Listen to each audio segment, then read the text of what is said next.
Hello, I'm your host, Cheryl Espinosa Jones, and I want to welcome you to Good Grief, where we talk each week about the transformations that can come from loss. Today I'm welcoming Marty Ross-Dolen. Marty's a graduate of Wellesley College and Albert Einstein College of Medicine and is a retired child and adolescent psychiatrist. She holds an MFA in writing from Vermont College of Fine Arts. Prior to her time there, she participated in graduate level workshops at the Ohio State University. Her essays have appeared in North Dakota Quarterly, Redivider, Lilith, and Willow Review, among others. Her essay, entitled Diphtheria, was named a notable essay in the Best American Essays series. She lives in Columbus, Ohio, and her website is martyrossdolen.com. Today, we'll largely be talking about her book, which is called Always There, Always Gone, A Daughter's Search for Truth. Welcome, Marty. Thank you so much. I'm delighted to be here. Delighted to have you a few days from your publishing date. I noticed as I was preparing to be here, and I'm happy to talk with you for many reasons. But one is I've been so interested over the years about the impact of parent trauma on the subsequent generations, and your book is so much about that. So, thanks for sharing that because it's too little talked about sometimes. Can you just share with the listeners kind of the background of what led to the book and what happened in your life and your mother's life that you wanted to unpack a bit, I guess I'd say. Sure, sure. So in 1960, my mother's parents were killed in an airplane accident. It was a collision over New York City, and they were flying from Columbus, Ohio, to New York to place their magazine, their family's magazine, Highlights for Children, on the newsstands. My mother was 14 at the time. Mhm. I was born 6 years later, Mhm. and I grew up in with a mom that was still in mourning. And I tried to figure out how to manage that as a young child and throughout my life. And my decision to write my book um, was a very sort of long time goal, but didn't sort of declare itself at the time that it sort of found itself happening was much later than maybe I had thought it might be. Now that I'm here, it's coming out next week, and and I am 58. So, but um, what happened was that I grew up having very little knowledge about my grandparents and about what the accident that killed them. I Mhm. knew a lot of stories, but I didn't obviously know them in a way that I would have known them had they been alive when I was growing up. And I was named for my grandmother, and I always wanted to have more knowledge, but it was a struggle for me because I couldn't ask because it Mhm. was sort of not a topic of conversation. Mhm. And so as I became an adult and conversations were easier to have, and at the same time, a 50th anniversary memorial took place of the airplane accident. That was in 2010. And so that sort of gave me material after attending the memorial, gave me material to start writing about it. And then at the same time, my mom, who is now the archivist, has been the historian and archivist for our family business, Highlights for Children, was able to access a lot of my grandmother's personal letters from her Mhm. lifetime. And so I asked her if I could have them, and I collected them over time. And so the combination of my experience at the memorial and then having these letters allowed me to sort of come up with ways that I might explore writing about her and about the whole story. As I was reading the book, I was thinking of someone I interviewed a long time ago, Lorraine Hecke, who is very focused on continuing relationship with people who've been lost, and she and her daughter, who never met her parents, wrote a book about the relationship between her grandparents and the daughter that all developed obviously post-death. They died before she was born. And I believe in that. That there was another way it could have gone, but not then. Mhm.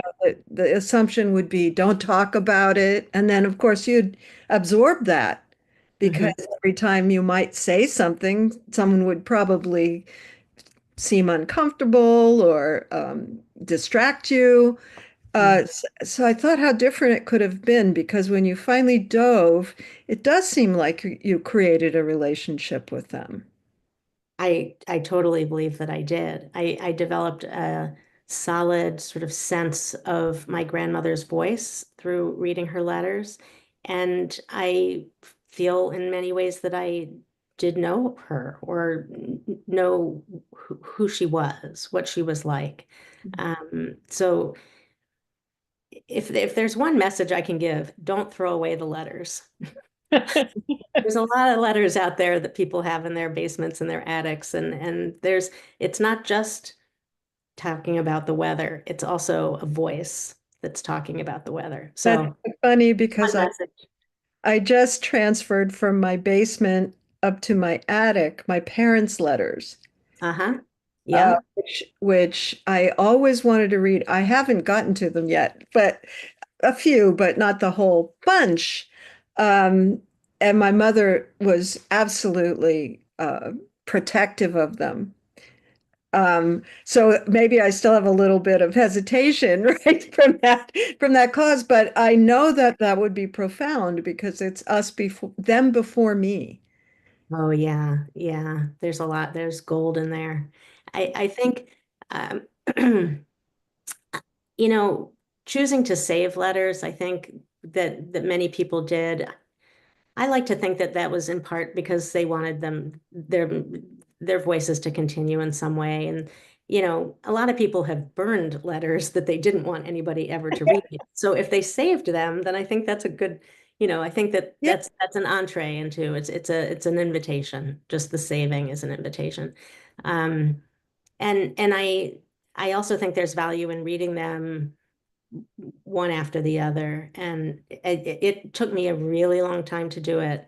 I I got the letters in the mid-teens, and it wasn't until it was over COVID when I actually had the time to I've just dig. heard that from so many authors that there is Right. this project trying to happen, and then they had that space. We will never call that a good event, but people made some good out of it. There were some projects that were completed. Yeah. Mhm. A lot of COVID books out there, I do believe. Yes, there are. I'm here to But attest. yeah, but the letter reading, I think there's value in reading letters sort of one after the other, over a condensed period of time to really sort of absorb the voice and and and become familiar with the continuity that's there too, because there are stories that go on between letters. I mean, and people will say to me that isn't this so sad that this is a lost art, letter writing? And I don't, in some ways, in some ways, sure, like we're not going to be leaving we're not going to be leaving our handwriting for everybody to read, but we will be leaving our voices in digital forms of communication. So I don't think we ever stop writing in a communication way. But, I but always found it interesting. I always found it interesting that um, less photographic art occurred after there were photographs. Uh, there's a way that one thing leads to the next, doesn't yeah, it? So yeah, now we have video and we have cameras and we have social media and all the rest. It does change how we remember. And of course, originally oral tradition before there was writing at all. It right, was it was right. oral. Um, I, Yeah, I think I'm going to put a little bit of a punctuation, though, on the historical significance of these two people. and how significant, I mean, I grew up, I'm older than you. Almost 72. I grew up going to dentist's office and seeing highlights there, Mhm. the magazine. And the Yeah. idea that behind those scenes, because that's about my childhood, I was born in 53. Yeah. So, um, right as they died was when I was reading the magazine, and they kept it going, right? They Yeah. kept it Yeah. going. They, Of course, at first, my parents reading it to me, but over time, you'd go in and your parent would hand it to you to keep you quiet before whatever the appointment was. Now they hand you their phone probably, but That's great. Screens of kind of, in terms of the doctors and dentist office, the print magazine is still very much in alive and well, and the company is almost 80 years old and remains family owned and has so many people have such connection to the magazine, and they very often talk about the doctors and dentist offices. I think we may have even had a subscription at one time. That Yeah, that rings a bell for me for sure. But the idea that this grieving family, that because I know your parents were at the heart of the magazine, and another person who was at the head also died. Is that correct? right. Yeah. So the idea that somebody said we have to keep it going and then did the work to keep it going, that must have been such a hard thing to navigate because of course then it would be completely connected with your grandparents, wouldn't it? Um, So emotionally. my great grandparents founded the magazine, the company in 1946. And my grandparents, their son and his wife, so those are my grandparents, they became executives in 1950 and were there for the 10 years and really were there during the period of time when the magazine became popular and really grew. And by the end, by the time they died, it was a solid, functioning, uh, thriving business. And but my great grandparents were still in their roles as the editors. So it wasn't a situation where the top three executives were gone and there was nobody sort of there still that had been there. There was no continuity because there were people there. And so yes, they were able to. And I mean, so I talk about in the book about how in the 1960s or in the 50s and in 1960 when they were killed, it was not typical to talk about loss, to talk about grief, to process. Certainly no therapy was existed really. I read about and hear so many people talk about how it was the same in their families during that time too. Yeah. It just was the way the world was, people were. And so in that sort of silent state, the company kept going. They just marched along. It was That's what uh, you do, just keep going forward, huh? my mom says, soldier on. That was the mentality.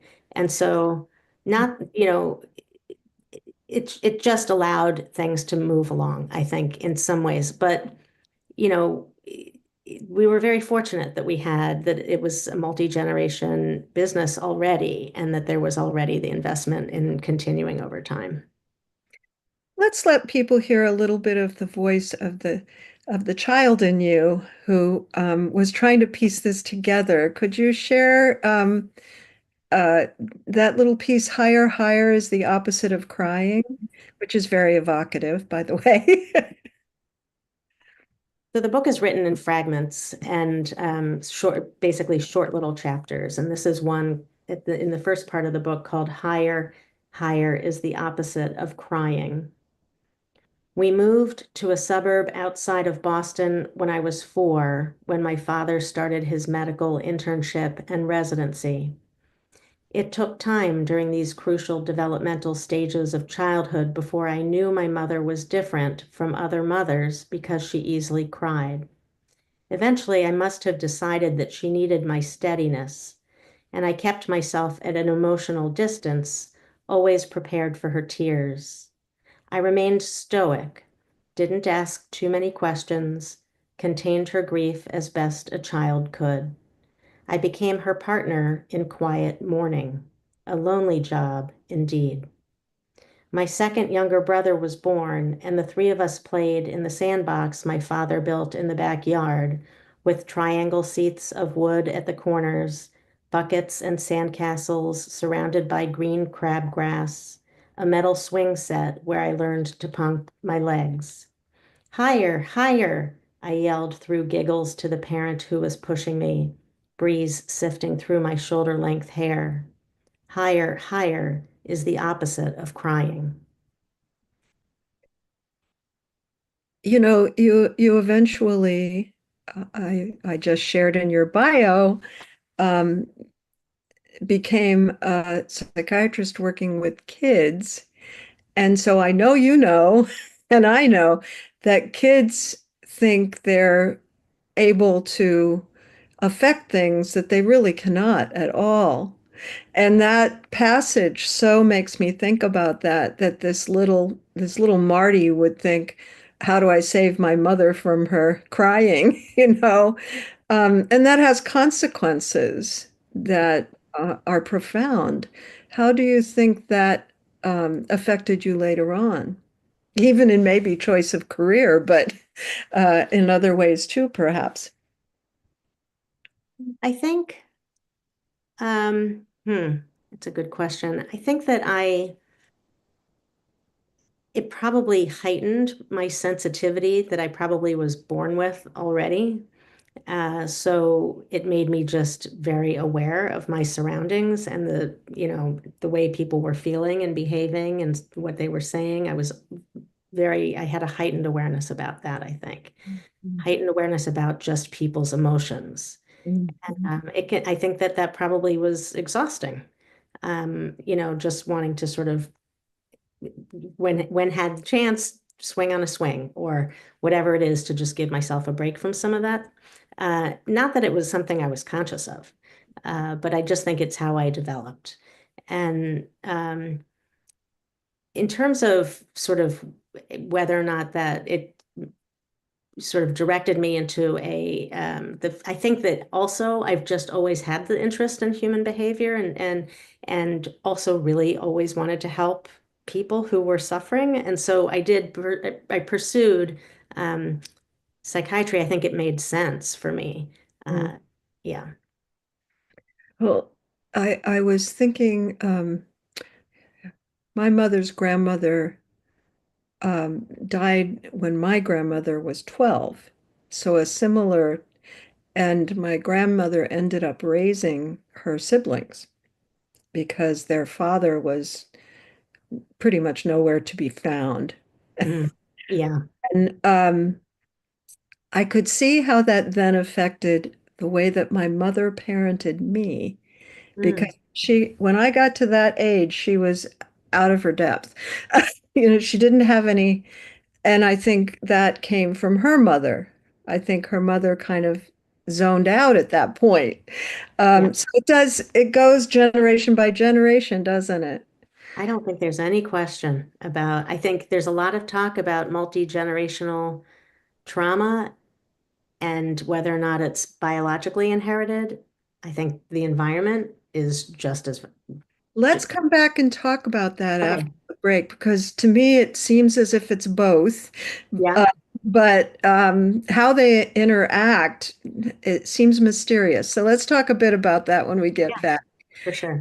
Listeners, you can go to my website. It's Good Grief with Cheryl at .com, and you can go find Marty Ross-Dolen at martyrossdolen.com. Let me spell it though, MartyRossDolen.com. Be back soon.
Welcome back. This is your host, Cheryl Espinosa-Jones, and I've been talking with Marty Ross-Dolen about her memoir, Always There, Always Gone.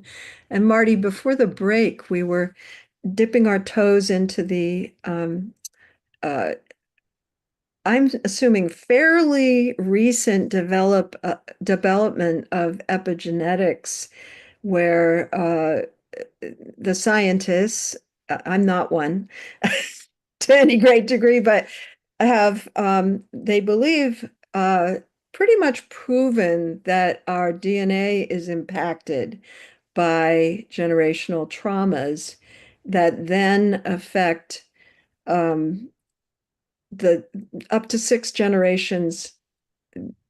That's what they've studied so far, 6 generations. And I wondered, obviously, you would have been affected by your parents' death because you grew up with your mother, you know, and so it affected her. But what do you think about the idea that also there may be a biological aspect to that? I think it makes a lot of sense. I um I I also think, I mean, as a as a psychiatrist, I mean, I also think that the work that you do to to sort of undo some of the things that environmentally have impacted a person, that I'm not sure that then that reverses the DNA. I don't know that. So it's like almost like the DNA is set up for whether or not a person can what level of support a person can get from then processing. But in I think it makes a lot of sense to me. At the same time that I do feel like it's the environment that really makes a difference in terms of a person's ability to move through. Um, and as we've talked about, the silence and the lack of processing that took place at a certain time, that's not the case now.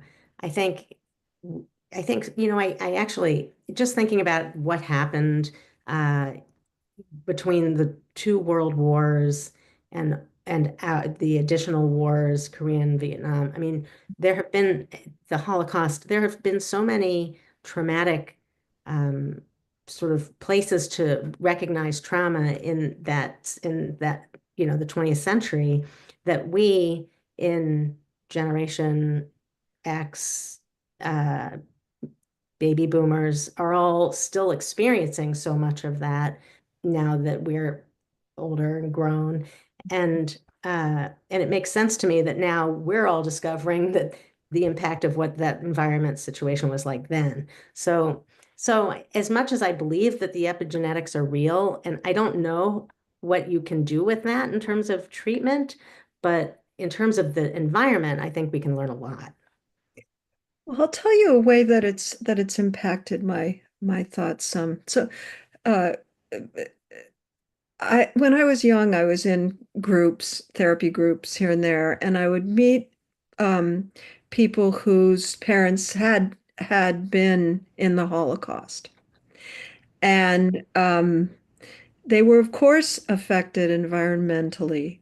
But looking back, I can see that they also had a very strong tendency towards anxiety, very high anxiety, a lot of fear of loss, a lot of things that I think, even though their parents were not talking about what had actually happened, felt had a biological quality to it. But I have to say that the people I'm thinking of learned how to respond to that effectively, that they weren't stuck with just, you know, living in anxiety, that they could work with it, and that helped. But it also helped to unpack the story of growing up with survivors. Yeah. That both could be true. And for myself, I grew up with a lot of anxiety. Actually, living through my first wife's illness and death, uh, actually quelled my anxiety because I learned how to have it mostly and not be in a fight and just say, oh yeah, feeling, let it happen. It would always leave then, right? And it didn't have the same hold. So I do think there are things we can do. with Right. whatever we have biologically. I'm sure you agree because Totally. I well, mean, in some ways it's like the biology is there, and then if you name it, you're giving it that, you know, the environment that you're giving it the chance. And if you don't name it and you just let it sit quiet, it just continues along, has a generation, has a generation. life of its own. For Exactly. sure. I think we could look through that lens to a lot of things going on in the world. What we avoid comes back to clobber us often, doesn't it? Right, exactly. Let's have you share a little bit more from the book. I think the next piece that you shared with me was If Only. Yes. This is a section from uh, part two, when I've gotten to sort of become familiar with my grandmother's voice through her letters, and I'm trying to process them. If only I didn't hold the secret alone, the one of how and when she will die, the one that I can't tell the girl and the woman who wrote these letters. Perhaps then I wouldn't be weighted by a persistent heaviness in my chest when I open the plastic bin, consumed by an invisible burden, as if this knowledge about my grandmother's future is in fact a prediction, an outcome I failed to prevent. I imagine the person writing the stories from days just past and dreams of what's ahead, this 1930s wide-eyed girl turned 1940s clear-sighted woman turned 1950s quick-witted mother, would be devastated to know that she would one day meet a violent, accidental, untimely death, leaving her children and future grandchildren behind. Of course, any survivor knows more of the outcome, the ongoing fate of the world and its inhabitants, than a loved one who has perished. But I'm not technically a survivor, which complicates things. After a couple of hours or a couple of days, I put the letters back into their layered selves and replace the plastic lid. My grandmother's letters, the essence of them, the treasure of them, exhaust me. When I read that, I was thinking about when my mother died, and I had the persistent thought her story is written. And there's something about that passage that makes me think of that. You know the whole story, she did not. Only the survivor can know the story, the whole arc of a life, right? And you are a survivor. I mean, it, for one thing, grandparents can be pretty important, and Mm-hmm. not always, but often. So I imagine you must have missed what you thought could have been if they had been living, if they had been your grandparents in real life. Oh, for sure, for sure. I'm sure there's lots I missed, but I think the survivor element of it. So there are a couple of, the saying goes like, write what you're obsessed with. So but there are a couple of obsessions of mine in this segment that I just read. Um, One is this idea that I know something that she doesn't while I'm reading these letters. And the other is this idea that how do I make sense of my grief when I didn't actually experience this?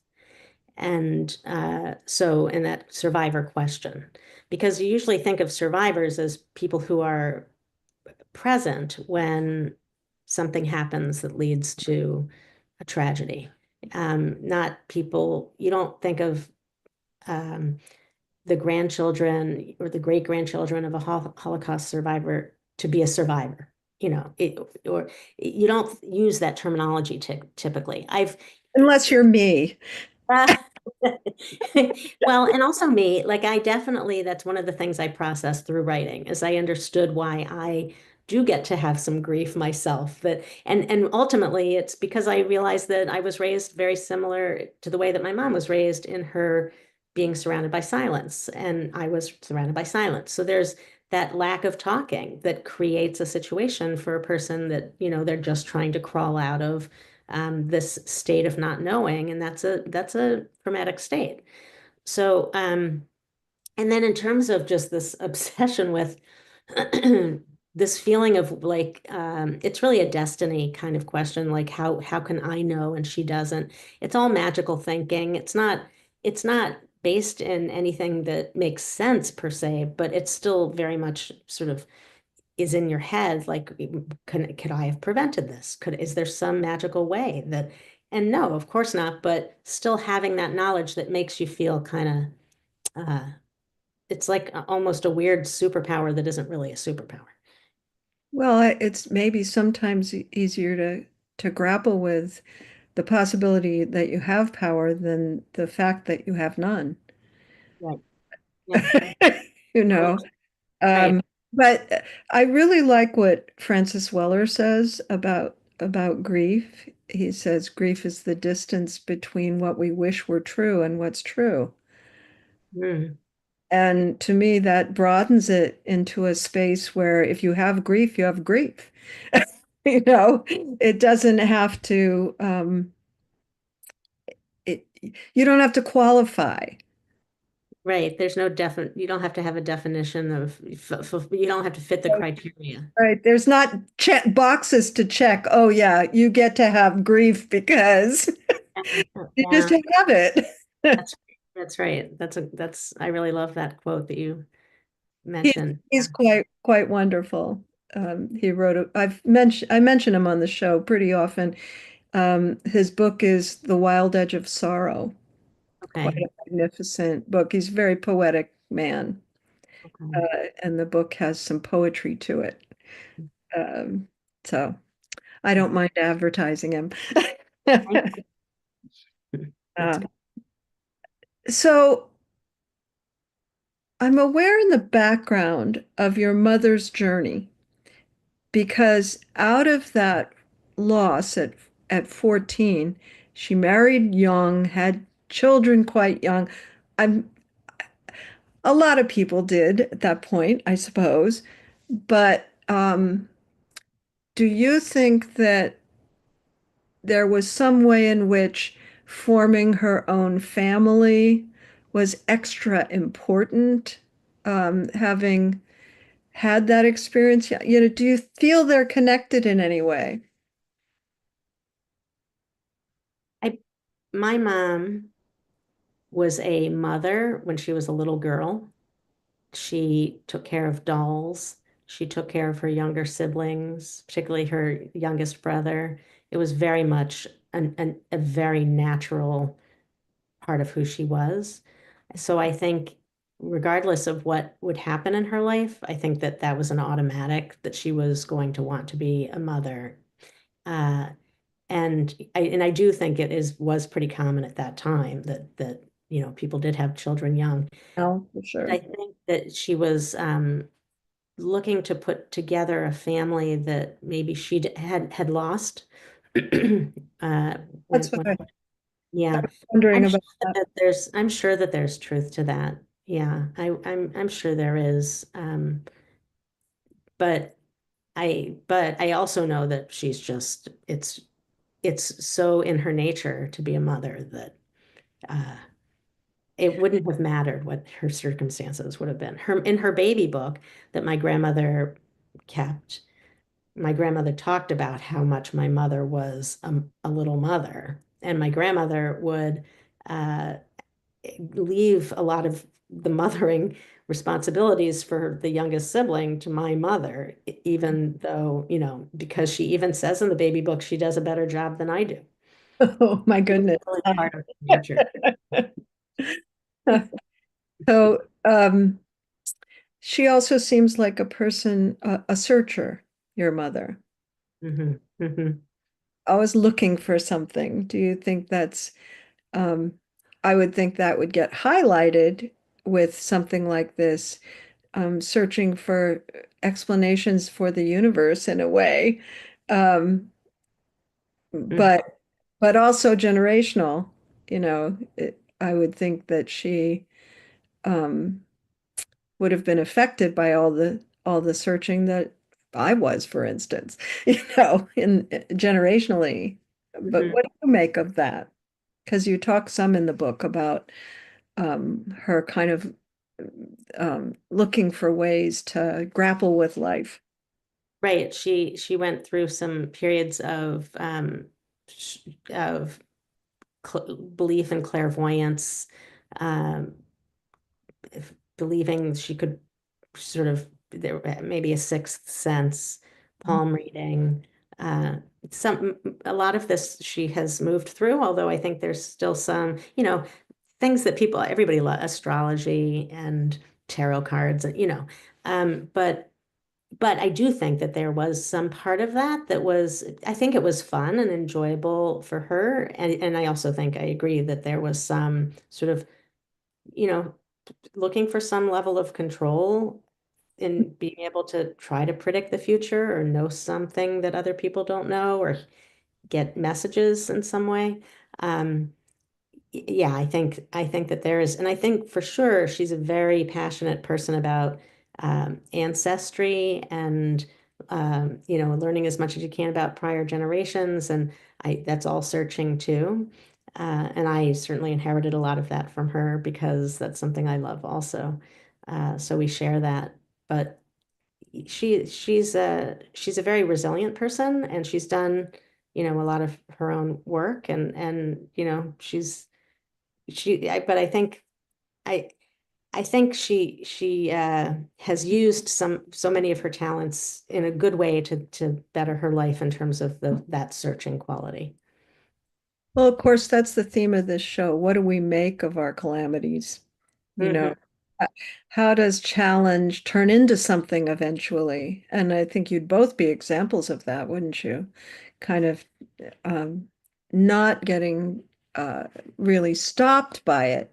It affects you, you grapple with it, and something comes out of it. This book, for instance. Hmm. Right. That's right.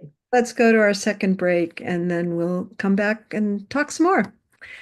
Listeners, you can go to goodgriefwithcheryl.com or my Instagram, which is Good Grief with Cheryl. And to find Marty Ross-Dolen, you can go to martyrossdolen.com. Back after the break.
Welcome back. I've been talking with Marty Ross-Dolen about her book, Always There, Always Gone. And during the break, Marty, you brought up a topic of great interest to me, which is how you navigated the form of the book.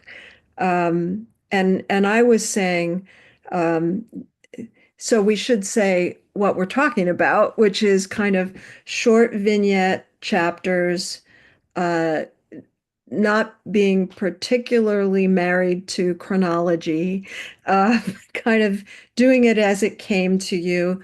And I was saying to you that that really resonates for me, in terms of how people read grief, because most people avoid it until they've had grief, unless you have a friend who writes a grief book. Um, but it fits so well in my mind, grief. Mm. And I wanted to get from you kind of how you chose the style, what led to the way the book is written, which is quite beautiful and impactful. Thank you. Thank you. So the answer is that I just had to write. I was just writing, and I needed to just get as many of the things down as I needed to make sure that I got down before I tried to figure out what the structure was. And I actually wrote the book while I was getting my MFA. So I had some really great input from faculty advisors that I worked with very closely. And there were times that I was that my advisors questioned if I was writing more than one book because I was telling multiple stories and there are multiple threads moving through. And I knew I was not writing more than one book. It's one story, even though you might think of it as a biography of my grandmother, you might think of it as a story of my mother and of me, but it's one book. And so when I had so many threads that I was trying to keep track of, I realized that I just needed to tell them each sort of all at once, and then I would just figure it out later. And that's what I did. So I had a lot of these sort of vignettes. I called them at the beginning of the book, I called them wisps, sort of Mm, mm. ways, just things that start and end and either are quiet or are on the louder side. But I also am the kind of person that I like less is more kind of writing. I like when things sort of say what they need to say and then punch. And so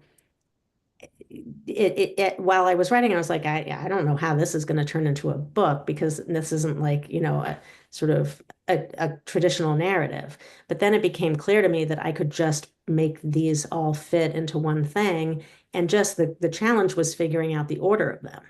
Mm. And then I knew that I needed to divide the book into parts, and the parts needed to have themes and move through chronologically. And there are movement that for sure that I go back and then I come forward, but there's movement over time. But uh, so, so I used a lot of sticky notes, a lot of little yellow pieces of paper to map out what was going to go when. When I realized there was a section that I wanted to write that was missing, I would put that on a sticky note and stick it somewhere and write it, and knew that it didn't have to be long and would fit that in. And so it just ended up being almost just a its own highlights, its own craft project. Um, and and then what ended up happening was that I just saw the movement of the threads all the way to the end, and it just worked. And what I hope is that readers will see that you don't have to write by any particular script. You can write however you want to write. It's so interesting, the metaphor there in terms of grief, because one of the biggest problems that I work with in therapy with people is wanting grief to go in order. Mhm. Uh, you know, you do this, and then there's the next step, and then there's the next step, and it is not like that in any kind of a way.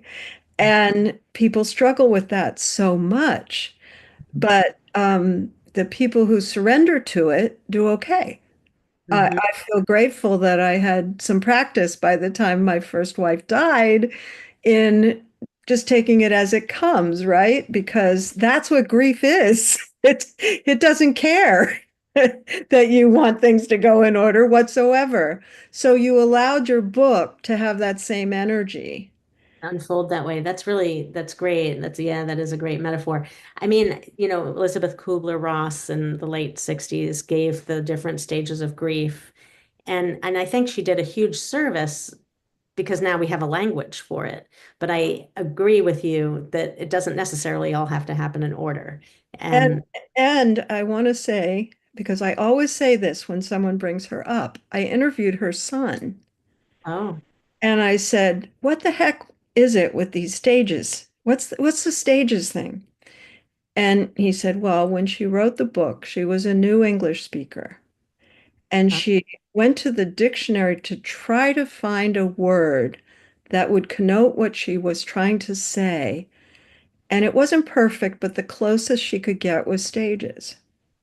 But she oh, never ever thought, even, people will often say, well, she wasn't talking about grief, she was talking about end of life. But even with end of life, she wasn't talking about an orderly process. Isn't that fascinating?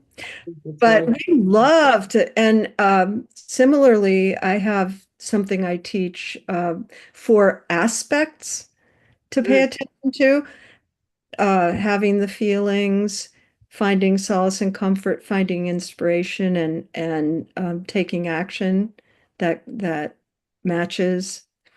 mm. Everyone always thinks that that's an order, even though I clearly say there's no order, right? So it's a Western mind thing. We want it to unfold Right. And that's how a lot of matter. yeah, and that's how we want our books to unfold too, I think. We do, but somehow the magic is letting go of that. You let go of that, and therefore it became the book. I've read books that are trying to do too much. Mm, Um, hmm. just because it's all important to the writer, right? I didn't have that feeling at all with your book. Oh, that's good to know. Yeah. Yeah, it all seemed to me to go together, and you're describing that, aren't you? Let's Yeah. have you read one more little piece before we get out of here. The section called questions. Okay. So this section, this brief uh, vignette, is in the setting of my preparing to go to the memorial that I mentioned in 2010, the 50th anniversary. So that's where this falls. Questions.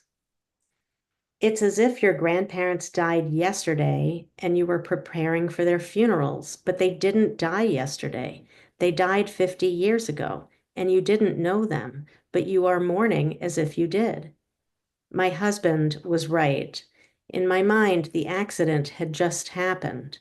It felt as though I was alive to know my grandparents and had lost them myself. But it didn't just happen, and there was no current crisis. How could this identification with my mother around an event long past feel so real? Here, my mother might say to me, take this stone, this rock, this boulder. It is heavy, heavier than the weight of your own body, and it will drag from you like from a chain attached to your belt. But you will build muscle. You will do the things you have to do to become strong, to lift this boulder, this rock, this stone. It will lighten, and one day it will fit in your pocket and you will forget it is there. You will only pull it out when you want to remember for the sake of remembering, not ache for the sake of aching or lose sight for the sake of loss. It's very beautiful, and also the image I have when I hear that is that if we put grief in a box, when we open the box, it will be as it was when it was put in there. I've had that experience so often. And even for you, it was put in a box because your mother couldn't talk about it. Hmm. So But I I think, have yeah. a feeling it would have been different if she had wanted to actively talk, and Hmm. share her experience. It might have been different for you as well. Yeah. But I think yes, I totally agree. And I also think that what I was talking about also here is that my mom, this is in 2010, 50 years after the accident, had had 50 years to prepare or to be where she was in that 50-year time. And I was just starting to feel. And so she was teaching me in my mind, with that image that you can put it in a box and you can live your life without it being forefront in your mind at all times. Yeah. And and that it's never going away, but it doesn't have to be so heavy all the time. And it can. Definitely. There's, I will often say for myself that what gets bigger, what makes the stone fit in the pocket to me is gratitude. Oh yeah. Yeah, that's beautiful. Yeah. That you obviously gained a lot from the experience of coming to know them differently. People can gain a lot from grief. And it doesn't mean you wanted it to happen or you're happy it happened. It's just something that evolves out of the experience. Yes, that I think that processing and also the becoming sort of n- the so I talked about being quiet mourners, quiet partners in mourning, and now we're vocal partners in mourning. Mm. And I think that that makes a huge difference too. Just allowing yourself to give It, language to it, give words to it. we don't have much time to talk about it, but I could imagine that as your mother matured and got older and got more open to talking about her own experience, it might have made it more possible for you to take it on. She gave you the letters, for instance. That's not the mark of a person who wants you to bury it. Right. No, right, She had to know that that was going to then be a topic, right? So I right, wonder if she freed you right. even. And it was a chance to bring her to talk about her parents' lives and not their deaths. And that that was in itself its own miracle. Especially because we're relatively formed by 14 in some ways, and she had them for all that time. Oh, totally. That Yeah. I mean, sometimes does get lost in the shuffle, doesn't it? That in fact she was parented for a really long time, and there was no illness or because that has its own grief impact when you have an ill parent and then they die, but that wasn't her experience at all. right. Yeah. This was a sudden tragic event. And and uh, I think it it had its ramifications and its trauma. Uh, and yet she was beautifully parented and she's a beautiful parent. So, The one thing that I query in my mind, I have a close friend whose dad died when she was 12, and she has a son, and she used to tell me that she kind of was holding her breath a little bit until she lived to the point where she could say he'll be okay now. mm, mm, yeah, um, which wasn't 12. It was later than that, 16 or 18, I think. But that made so much emotional sense to me that she was kind of just, there was a little tense part of her, mm, not wanting her own child to experience that kind of loss. I'm sure that must have affected your mother as well, just kind of yeah, determination to live as if we're in charge of that. But that's right. I think that's common in every parent's mind too.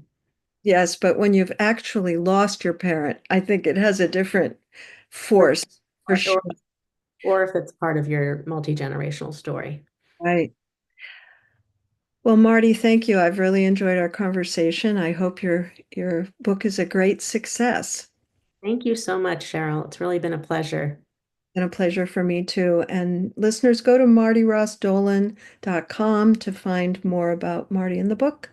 This has been Good Grief with Cheryl Espinosa Jones. I look forward to being with you again for another meaningful conversation.